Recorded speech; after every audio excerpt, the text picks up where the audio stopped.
Hello! Hi! How are you అండి? అందరూ బాగున్నారా?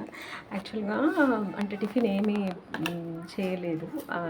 అంటే దోస, ఇడ్లీ, మనం ఉప్మా అనేసి అనుకుంటాం కదా! నేను ఈరోజు అటుకుల పోహ చేద్దాం అనుకున్నాను. బట్ కొంచెం మినపప్పు ఉండిపోయింది. ఇంకా సరే అప్పటికప్పుడు ఈ దోస చేద్దాము. కొంచెం టైం ఉంది. ఒక 10 మినిట్స్ అయినా అంటే ఒక 15-20 మినిట్స్ ఉంటుంది కదా అనేసి ఈ బియ్యం కడిగి పెట్టుకున్న బియ్యము మనము పప్పలకు వాడుకుంటాం కదా ఆ బియ్యం అవి వేసేసాను, మినపప్పు వేసేసాను. ఇప్పుడు గ్రైండ్ చేసేసి దోశ చేస్తాను, ఎలా ఉంటుందో చూద్దాము. నెక్స్ట్ ఈరోజు వచ్చేసి బాక్స్ లేదు, సో లేట్ అయిపోతుంది వంటకి.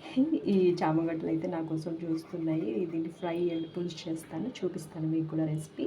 మీరేం చేస్తున్నారు? మార్నింగ్ టీ తాగారా? ఓకే, కామెంట్ చేయండి నా వీడియోస్ ఎలా ఉన్నాయి. Okay, bye bye, take care, have a nice day.